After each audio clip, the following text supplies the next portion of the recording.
আলহামদুলিল্লাহ ওয়াসসালাতু ওয়াসসালামু আলা রাসূলিল্লাহ আম্মা বাদ বিসমিল্লাহির রহমানির রহিম। এর আগে একটি ভিডিওতে আলোচনা করেছিলাম যে জীবনে বরকত পেতে হলে সকালে ঘুম থেকে ওঠার পর ফজর সালাত আদায় করার পরে বাকি দিন জাগ্রত থেকে একদম দিনের শুরু থেকে প্রোডাক্টিভ হওয়া, কাজকর্ম করা, এটা অত্যন্ত গুরুত্বপূর্ণ ভূমিকা পালন করে থাকে এবং হাদিস অনুযায়ী এই আমলের সাথে আমাদের অভ্যস্ত হওয়া জরুরি যেন আমরা জীবনে বারাকা লাভ করতে পারি। একজন ভাই একটা সুন্দর প্রশ্ন করেছেন, জিজ্ঞেস করেছিলেন যে সকালে জাগ্রত থাকতে করণীয় কী হতে পারে। তো মনে হলো আচ্ছা এই বিষয়ে তাহলে কিছু কথা বলি। আসলে এটা এমন কোনো বিষয় না যেটা বলে আপনাদেরকে আমি এতে অভ্যস্ত করে ফেলতে পারবো, বাট আমি কিছু টিপস শেয়ার করতে পারি যেটা হয়তো এক্ষেত্রে আমাদের জন্য উপকারী হতে পারে ইনশাআল্লাহ তাআলা। প্রথম কথা হচ্ছে যে যখন ফজরের সালাত আদায় করলেন, খুব ভালো হয় যদি মসজিদে আপনার এই সুযোগ থাকে যে আপনি মসজিদে থাকতে পারেন। অনেক জায়গাতে এই সুযোগটা থাকে যে মসজিদের পর খোলা থাকে, সকালে মক্তব থাকে বা বিভিন্ন প্রোগ্রাম অনেক সময় থাকে, ইমাম সাহেব হয়তো মুসল্লিদের নিয়ে বসেন বা অনেকে নিজেও আলহামদুলিল্লাহ আমল করেন। তো যদি মোট কথা হচ্ছে ফজরের পরে যদি আপনি দেখেন যে মসজিদ খোলা আছে তো মসজিদে থাকেন, জিকির আজকার করেন। যদি আপনার সুযোগ থাকে, এটা বলছে না সবাই পারবেন, যদি আপনার সুযোগ থাকে তখন জিকির আজকার করুন, তিলাওয়াত করুন, এভাবে সূর্যোদয় পর্যন্ত অপেক্ষা করুন, তারপর সূর্য ওঠার পরে ইশরাক পড়ুন, তারপর বাসায় চলে আসুন। এতে ইশরাকের যে ফজিলত সেটা সরাসরি পেয়ে যাচ্ছেন। আলহামদুলিল্লাহ, দেখবেন এর মধ্যে ঘুমটাও কেটে যাচ্ছে। আর যারা বাসায় থাকেন, বাসায় আছেন, বিশেষ করে বোনেরা যারা আছেন, তাদের জন্য জরুরি হচ্ছে যে তারা এই সময়টা যেখানে সালাত আদায় করেছেন ওখানে বসে থাকেন, ওখানে জিকির করুন, তিলাওয়াত করুন, ইভেন তাফসির পড়তে পারেন বা আপনি হাদিসের বই পড়তে পারেন। ইভেন ভাইরাও যারা কোনো কারণে যদি বাসায় থাকেন বা মসজিদে নামাজ পড়েছেন, পড়ে ধরুন আপনি আবার ব্যাক করে বাসায় চলে এসে আপনি মসজিদে থাকতে পারছেন না, কারণ সব জায়গাতে এই সুযোগ থাকে না। তো যদি এমন হয়, যেমন আমি বলতে পারি আমার পরিচিত এরকম জায়গাও আমি দেখেছি, যেহেতু জীবনে বিভিন্ন সময় বিভিন্ন মসজিদে নামাজ পড়তে হয়েছে ভাড়া বাসায় থাকার সুবাদে আর কি, এক এক এলাকাতে। আমি এমন জায়গাও পেয়েছি আলহামদুলিল্লাহ যেখানে আল্লাহ তাআলার মেহেরবানিতে ইমাম সাহেব নিজে আমলদার, মুসল্লিদের একটা গ্রুপ থাকেন আলহামদুলিল্লাহ। অন্তত আমি আমার জীবনে দুটো এরকম মসজিদও পেয়েছি। আবার এমনও পেয়েছি যেখানে জাস্ট সলাৎ শেষ হওয়ার কিছুক্ষণ পরেই সবাই বের হয়ে আসেন, ইমাম সাহেবও বের হয়ে যান, ওনার নিজস্ব অন্যান্য ফিকির থাকে। তো যাই হোক, আমরা অবশ্যই কোনো নফল কেউ যদি ত্যাগ করে এটার জন্য কাউকে খারাপ বলতে পারি না। এটাও একটা দিনের শিক্ষা আমাদের জেনে রাখা উচিত, কারণ নফলের জন্য আল্লাহ তাআলা কিয়ামতে ধরবেন না। নফল আমলের মাধ্যমে আমরা শুধু আল্লাহ তাআলার নৈকট্য বাড়াতে পারি। তো যাই হোক, এখানে পয়েন্ট হচ্ছে এটা যে তো যদি আপনার এই সুযোগ থাকে তাহলে তো আপনি মসজিদে থাকলেন, কিন্তু অনেকের হবে কি যে ওখানে হয়তো আপনি সুযোগটা পাচ্ছেন না বা নিজের বিভিন্ন ব্যস্ততা থাকে, আপনি হয়তো মসজিদ থেকে বাসায় চলে আসতে বাধ্য হন। বা অনেকে আমাদের ভাইরা যারা ইয়াং, নিজেরা চাকরি বা ব্যবসাতে নেই, পড়াশোনায় আছেন, তাদের বাসায়ও কিছু বিধিনিষেধ থাকে। সাধারণত গার্জিয়ানরা পছন্দ করেন না খুব বেশি সময় মানুষ মসজিদে থাকলে বা বাইরে থাকলে, আমাদের দেশে যে পরিস্থিতি। তো এরকম ক্ষেত্রগুলোতে ভাই এবং বোন উভয়ের ক্ষেত্রে একই ঘটনাই, যে তারা যদি এরকম হয় যে আপনি বোনেরা তো সালাত আদায় করে নিজের জায়গায় থাকলেন, ভাইয়েরা যারা বাইরে গিয়ে হয়তো সালাত আদায় করেছেন, এরপরে আবার বাসায় আসছেন, বা ওই দিন হয়তো আপনি সালাত মসজিদে আদায় করতে পারেন। ইন এনি কেস, আপনি যদি বাসায় থাকেন সেক্ষেত্রেও আপনি জিকির করুন, অবশ্যই তেলাওয়াত করুন, আপনি তাফসির পড়ুন। এই সময় আপনি হাদিসের কিছু হাদিস পড়ুন। বিশেষ করে আমার সবসময়কার ফেভারিট কিতাব একটা রিয়াদুস সালেহিন। আমার আসলে এই কিতাবটা আমি বিভিন্ন সময় সাজেস্ট করেছি যে কোনো একজন মুমিনের দুইটা জিনিস থাকে যথেষ্ট আলহামদুলিল্লাহ, দুইটা কিতাব, এক তো আল কোরআন এবং আরেকটা হচ্ছে রিয়াদুস সালেহিন। আপনি যদি এই দুটো কিতাবকে আঁকড়ে ধরে নিয়মিত পড়তে থাকেন, আমল করতে থাকেন, ইনশাআল্লাহ তাআলা আপনার জীবনের, আপনি দেখবেন যে আপনার জীবনটাই বদলে যাচ্ছে, এটার মানচিত্র একটু ভিন্ন আকৃতি ধারণ করছে, অনেক সুন্দর হয়ে যাচ্ছে। তো রিয়াদুস সালেহিন পড়ুন, ভাবুন। এই সময় আসলে তাফাক্কুরের বা চিন্তাভাবনা করার একটা খুব চমৎকার সময়, কারণ মাথা অনেক ফ্রেশ থাকে আলহামদুলিল্লাহ। বিশেষ করে যেদিন খুব সুন্দর মৃদুবন্ধ বাতাস থাকে সেদিন তো কথাই নেই। তো জিকিরগুলো বুঝে বুঝে করুন যদি পারেন, যদি বুঝে করতে নাও পারেন অন্তত মৌখিক করেন, মানে সেই জিকির উত্তম। ওলামায়ে কেরাম বলেন যে যেটাতে আপনার হার্ট অ্যান্ড মাইন্ড এবং আপনার যে মুখ এক হচ্ছে, আপনি মনেও বুঝছেন, আপনি মুখেও করছেন, তখন এটা সর্বোত্তম। তারপরে হচ্ছে আপনি অন্তত মুখে যদি করেন সেটাও তার থেকে উত্তম, যে আপনি কিছুই তো করলেন না, তার থেকে উত্তম না। তো যাই হোক, তো আপনি জিকির করুন, তিলাওয়াত করুন, বুঝে করতে পারলে আলহামদুলিল্লাহ খুবই ভালো, না করতে পারলেও অন্তত তিলাওয়াত করুন, তাতেও সওয়াবের কোনো ইনশাআল্লাহ তাআলা ঘাটতি নেই, প্রচুর সওয়াব। তারপর আপনি তাফসির পড়ুন, আপনি ওই যে বললাম যে হাদিসের কিতাব পড়েন, হাঁটাহাঁটিও করতে পারেন। অনেকে এই সময়ে আমি অনেক মুরব্বীদের দেখি মাশাআল্লাহ তারা অনেকে হাঁটেন, অনেকেরই হাঁটা জরুরি, সারাদিন হয়তো সুযোগ পাবেন, অফিস থাকবে অনেক ভাইয়ের। বা অনেক বোন আছেন যাদের হয়তো সারাদিন অনেক কাজকর্ম থাকবে, এই সময়টা হয়তো বাসার ছাদে বা এরকম কোনো জায়গায় পর্দা লঙ্ঘন না করে হাঁটাহাঁটি করার মতো জায়গা যদি থাকে, তারা এই সময় হাঁটাহাঁটি করতে পারেন, মানে হাঁটতে হাঁটতে আপনি জিকির করতে পারেন। কারণ আপনি উঠতে বসতে শুয়ে যে কোনো অবস্থায় জিকির করতে পারেন। তো আপনি যখন জিকির করতে থাকলে তখন আপনার জিকিরও হয়ে গেলো, হাঁটাহাঁটিও হয়ে গেলো, আপনি দেখবেন যে ঘুমটা আস্তে আস্তে আলহামদুলিল্লাহ কেটে গেছে।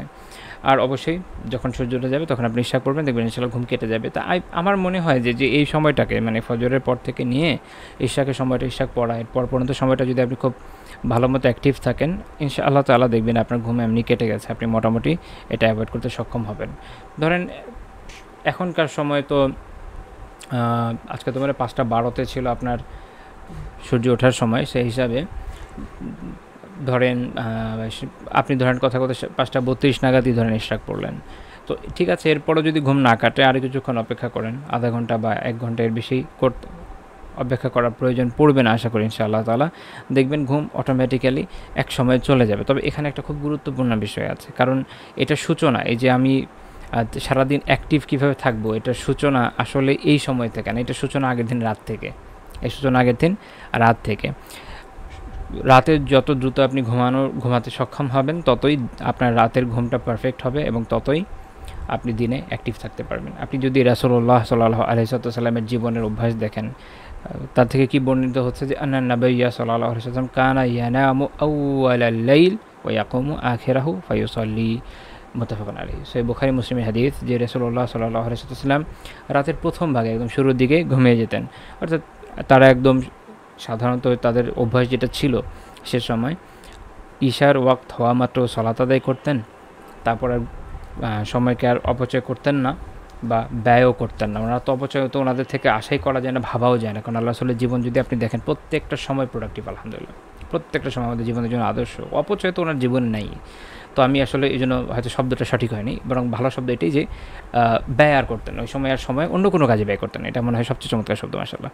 তো ওই সময়ে তাহলে আপনি সলাতের পরে আল্লাহ রাসূল সাল্লাল্লাহু আলাইহি ওয়াসাল্লাম অন্য কোনো কাজে নিজের সময়কে ব্যয় করতেন না, কী করতেন?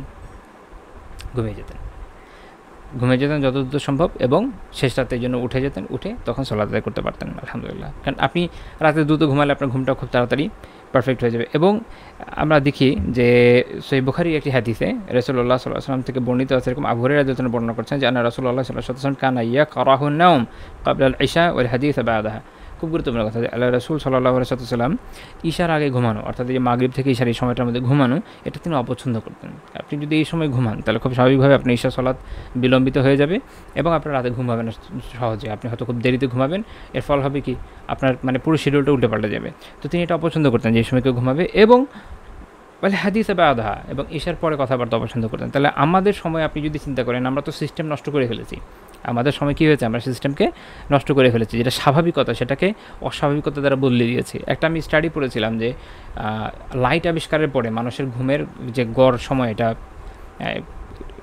চেঞ্জ হয়ে গেছে। মানুষ সাধারণত যত আগে ঘুমাতো, আগে লাইট আবিষ্কারের পরে ঘুমানো শুরু করেছে। আর এখন ইন্টারনেট আসার পরে, আমাদের সময় ইন্টারনেট আসার পরে, মোবাইল আসার পরে, অ্যান্ড্রয়েড আসার পরে, তা আমাদের যেটা হয়েছে যে ঘুম তো এটা কোথায় চলে গেছে আল্লাহ ভালো জানে। ঘুমায় মানুষ যেই সময় তার ঘুমানোর কথা সে সময় সে সজাগ থাকে, আর যে সময় সজাগ হওয়ার কথা সে সময় সে ঘুমাতে যায়। আমাদের বর্তমান সময় তো এরকমই। এর ফলে আমরা কী পাচ্ছি না, আমাদের জীবনে বারাকা পাচ্ছি না। বারাকা পেতে হলে আপনাকে অবশ্যই আগে ঘুমানোর চেষ্টা করতে হবে। শুরুতে হয়তো পারবেন না, শুরুতে আপনার হয়তো 12টা-1টার সময় ঘুমানোর অভ্যাস, আপনি ধীরে ধীরে পিছাতে থাকেন, আস্তে আস্তে 10টা একটা সময় আল্লাহ তাআলা যদি চান। যেমন এখনকার সময় ঈশার জামাত আমার এলাকায় হচ্ছে 8:30-এ, অন্যদের আশেপাশেই হবে। তো 9টা 9:30টার মধ্যে খেয়েটে অ্যাটলিস্ট 10টাতে ঘুমানো সম্ভব। তো আপনি যদি অন্তত এই সময়টা ঘুমান, এটা অত্যন্ত গুরুত্বপূর্ণ সময়। দেখবেন যে ইনশাআল্লাহ তাআলা এর যে ফজিলত আপনি পাচ্ছেন এই সময়টা যদি ঘুমান। মানে রাত 10টা থেকে 11টা এই সময়টা খুব ইন্টারেস্টিং একটা ফ্যাক্ট হচ্ছে, রাত 10টা থেকে 11টা ঘুমানো খুবই জরুরি। এই সময়টাকে গোল্ডেন আওয়ার অফ স্লিপিং বলা হয়। আমি অনেক আগে একটা বই লিখেছিলাম, যেটার নাম হচ্ছে বিয়ের আগে। তো একটি সহলেখক ছিলাম, তো এখানে আমি একটা অংশে আমি এটা নিয়ে আলোচনা করেছিলাম যে এই 10টা থেকে 11টার ঘুম, এটাকে বলা হয় যে গোল্ডেন আওয়ার অফ স্লিপিং। ঘুমানোর একদম সবচেয়ে সোনালি সময়। এই সময় ঘুমানো আপনার হার্টকে ঠিক রাখবে, আপনার ইভেন মানুষের যে বৈবাহিক জীবনের যে সক্ষমতা সেটাতে গুরুত্বপূর্ণ প্রভাব রাখে, এবং বিভিন্ন গবেষণা থেকে এটা জানা যায়। এবং আমি একটা বেশ কয়েকটা স্টাডি থেকে, জার্নাল থেকে, পিয়ার রিভিউড জার্নাল থেকে নিয়ে এসেছিলাম। যেমন কানাডিয়ান মেডিকেল অ্যাসোসিয়েশন জার্নালের একটা লেখা উল্লেখ করেছিলাম যে sleep habits dictate health, wealth, wisdom, either for the good or the bad. স্বাস্থ্য সম্পদ ও প্রজ্ঞা ভালো হবে না মন্দ এর উপর ঘুমের অভ্যাস এর প্রভাবটা রেখে থাকে। অর্থাৎ আপনি ঘুমের অভ্যাস যদি ঠিক করতে পারেন, আপনি যদি এই সময় ঘুমাতে পারেন, আপনার এই স্বাস্থ্য সম্পদ প্রজ্ঞা সবই অর্জিত হওয়া আপনার জন্য তুলনামূলক সহজ হবে। এবং ইসলামের ভিউ পয়েন্ট থেকে এটা খুব সুন্দর আলোচনা আছে একটা এরকম আরেকটা জার্নালে, তো ওইটা নিয়েও আমি আলোচনা করছি। যাই হোক, সেটা আমার এখনকার আলোচ্য বিষয় না, বাট মূল কথা হচ্ছে এখানে যে আপনাকে রাতে ঘুমাতে হবে আগে। এখন রাতে আগে একটু ঘুমানোর জন্য একটা বড় প্রভাব, যেটা একটু আগে বলেছে যে আমাদের অ্যান্ড্রয়েড ফোন, আমাদের ইন্টারনেট, এটা কিন্তু বড় সমস্যা। এবং ইন্টারেস্টিংলি গবেষণা এটা আছে, হ্যাঁ, ওয়াইলিউ তিনি social media big data based research on the influencing এই নামে একটা লিখেছিলেন, প্রবন্ধ লিখেছেন, গবেষণা জার্নাল, একটা গবেষণা প্রবন্ধ লিখেছেন। সেখানে তিনি এটা বলেছেন যে there is a positive correlation between the proportion of internet access among families and insomnia in most areas. এই যে ইন্টারনেট অ্যাক্সেসের সাথে অনিদ্রা রোগের একটা পজিটিভ সম্পর্ক আছে, বিশেষ করে সোশ্যাল মিডিয়ার অতি ও অনিয়ন্ত্রিত ব্যবহার আমাদের যে এখনকার প্রজন্ম, এদেরকে একটা ঘুরের মধ্যে রেখেছে। এর ফল কী হচ্ছে যে তারা ঘুমাচ্ছে অনেক দেরিতে। যে বললাম যে ইন্টারনেট ব্যবহারের সাথে আপনার ইনসমনিয়ার একটা রিলেশন আছে, আপনার অনিদ্রার একটা রিলেশন আছে। তাহলে আমাকে একবার আমার এক ডক্টর পরামর্শ দিয়েছেন, খুব সুন্দর পরামর্শ, যে ঘুমানোর 1 ঘন্টা আগে, অন্তত মেবি 1 ঘন্টা আগে বলছেন, যে 1 ঘন্টা অন্তত আগে আপনি এরপর আর অ্যান্ড্রয়েড ইউজ করবেন না। ঘুমানোর অন্তত 1 ঘন্টা আগে থেকে অ্যান্ড্রয়েড ইউজ বন্ধ করে দেবেন, অ্যান্ড্রয়েড, ল্যাপটপ, পিসি, অর্থাৎ যতভাবে ইন্টারনেট অ্যাক্সেস আছে এগুলো থেকে দূরে থাকেন, কারণ এগুলো না মানুষকে অনেক ডাইভার্ট করে। আপনি দেখবেন যে ফেসবুকের কথা আসেন, ফেসবুকে আপনি যদি ওয়ালে আসেন, আপনি হয়তো ভাবছেন যে আমি একটা দুটো পোস্ট দেখে চলে যাব, তারপরে যে স্ক্রল করছেন জম্বি স্ক্রলিং বলে, করে যাচ্ছেন, আপনার কোনো ফিলিংস নেই, কিন্তু আপনি করে যাচ্ছেন, আপনি এক ধরনের নেশার মধ্যে পড়ে গেছেন। সেম ইউটিউবে এবং অন্যান্য জায়গায়, টুইটারে।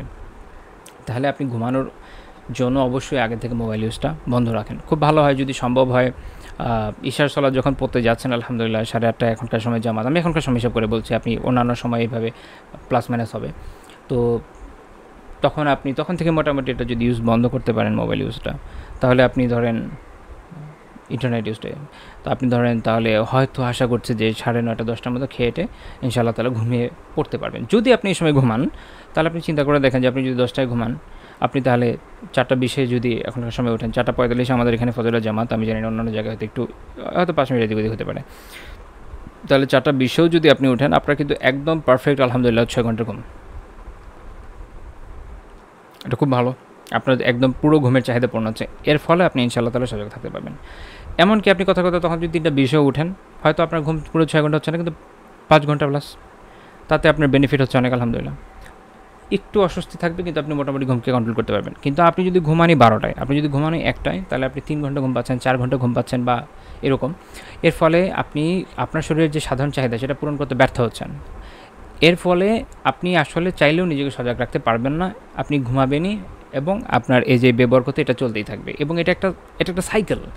একবার যদি এটি স্টার্ট নেয়, দেখবেন চলছে, আপনি এটাকে কোনো মতোই থামাতে পারছেন না। অবশ্যই আপনাকে অত্যন্ত দৃঢ়তার সাথে এটাকে থামাতে হবে, মানসিক জোরের সাথে এটা থামাতে হবে, যে না, আমি অবভিয়াসলি এই যে সার্কেলটা চলছে, এই সার্কেলটাকে আমি থামাবো। এই একের পর এক যে এটা হচ্ছে ইন্টারনেট ইউজ করছি, দেরিতে খাচ্ছি, দেরিতে ঘুমাচ্ছি, ঘুম থেকে দেরিতে উঠছি, এইভাবে এটা আমি করব না। এখন সমস্যা হচ্ছে যে আমাদের অনেক ভাইরা আছেন যারা জব করেন, বাসায় আসতে অনেক দেরি হয়ে যায়, ব্যবসা করেন, আসতে দেরি হয়ে যায়, বা অনেকের অনেক ধরনের এফেক্ট থাকে। বিশেষ করে যে বললাম যে আমরা তো সিস্টেম চেঞ্জ করে নিয়েছি, সিস্টেম চেঞ্জ করে নেওয়ার ফল হয়েছে এটা যে আমাদের এখন কাজকর্ম দেখা যায় শেষই হয় অনেক দেরিতে, আমরা চাইলেও তো মেনটেন করতে পারছি না। হ্যাঁ, যাদের এই সমস্যা তাদের আসলে কিছু বলার নেই, বলবো যে দেখেন এনি হাউ নিজের লাইফে কোনো চেঞ্জ আনা যায় কি না, কোনো না কোনোভাবে। মানুষ তো আসলে অনেক কারণে জব শিফট করে বা অন্যান্য কিছু করে, নিজের জীবনকে সুন্দর করার জন্য এই ধরনের স্টেপ নেওয়া যেতে পারে। একটু চিন্তাভাবনা করে দেখা যায় যে আরও ভালো কোথাও আমি স্কোপ পাচ্ছি কিনা, যেখানে আমি এই বিষয়গুলোকে কন্ট্রোল করতে পারবো। বিশেষ করে আমাদের যারা ভাইয়েরা আছেন, যারা দিন পালন করেন, আলহামদুলিল্লাহ তাদের অনেকের কোম্পানি আছে, নিজেরা বিভিন্ন প্রতিষ্ঠানের মালিক, তো তারা কিন্তু চাইলেই নিজেরা অন্তত এখানে একটা প্রভাব রাখতে পারেন, যে অফিস আওয়া একদম আপনার যদি ফজরের পরে 6টা-7টা থেকেও শুরু করতে পারেন, দেখা যাবে যে অফিসও তাড়াতাড়ি শেষ হচ্ছে, মানুষ তারা খুব তাড়াতাড়ি রাতে ঘুমাতেও পারছে। তো এভাবে দেখবেন যে আলহামদুলিল্লাহ আমরা একটা বরকতময় সমাজ সভ্যতা হয়তো গড়ে তুলতে পারবো, কিন্তু সেটা সময় লাগবে। আমাদের এটা নিয়ে আগে এই বিষয়ে নিশ্চিত হতে হবে, একমত হতে হবে যে হ্যাঁ, এই সমস্যাটা আমরা ফেসিং দিস প্রবলেম, এখান থেকে আমাদের উত্তরণ জরুরি, এবং সেটা নিয়ে আমরা তখন ভাববো, আমরা তখন সেটা নিয়ে কাজ করব। তাহলে একদিন না একদিন হয়তো আমাদের পক্ষে সম্ভব হবে যে আমরা ইনশাআল্লাহ তাআলা এই সমস্যা থেকে বের হয়ে আসবো। কিন্তু আপাতত আমরা এটা বুঝি যে এটা আমাদের সমস্যা, এবং এই মুহূর্তে আমরা এই সমস্যাটা ফেস করছি অনেক বেশি। যত দিন যাচ্ছে হয়তো মানুষের এই সমস্যার ফেস করাটা আরও বাড়ছে। তো আমাদের এখন থেকেই চেষ্টা করতে হবে যে আমি আমার নিজের লাইফ থেকে কিছুটা চেঞ্জ আনি, আমার সন্তান সন্ততি, আমার পরিবার পরিজনের যদি সম্ভব হয় কিছুটা পরিবর্তন আনার চেষ্টা করি, এবং আল্লাহ তাআলা যদি তৌফিক দেন তো গ্র্যাজুয়ালি হয়তো আমি, সবার তো আর ওই ক্ষমতা নেই, কিন্তু যাদের ওই পজিশন থাকবে, যারা এই অবস্থানে যাবেন, নিজেরা হয়তো একটা প্রতিষ্ঠান চালাচ্ছেন, তাদের জন্য অনেক সহজ হবে তাদের নিজস্ব পরিসরে অন্তত দিনের কিছু শিক্ষাকে বাস্তবায়ন করার। দেখেন আমাদের প্রত্যেকেরই নিজস্ব একটা পরিসর আছে, সেখানে দেখবেন কিছু না কিছু কাজ তো আমি করতেই পারি। তো সেটুকু অন্তত যদি আমরা করি, গ্র্যাজুয়ালি হয়তো একটা চেঞ্জ আসবে ইনশাআল্লাহ তাআলা। আমি বলছি না এটা খুব বড় মাপের রাজনৈতিক চেঞ্জ নিয়ে আসবে, বাট অনেক বিষয় চেঞ্জ আনা সম্ভব। আল্লাহ তাআলা তৌফিক দান করুন, এবং আমাদের জীবনকে এই কথাগুলোর উপর ঢেলে সাজানোর আমল করা তৌফিক দান করুন। এর মাধ্যমে আমাদের জীবনকে, সবার জীবনকে বরকতময় করে দিন, আমিন। সুবহানাকাল্লাহুম্মা বিহামদিকা লা ইলাহা ইল্লা আনতা আস্তাগফিরুকা ওয়া আতুবু ইলাইক।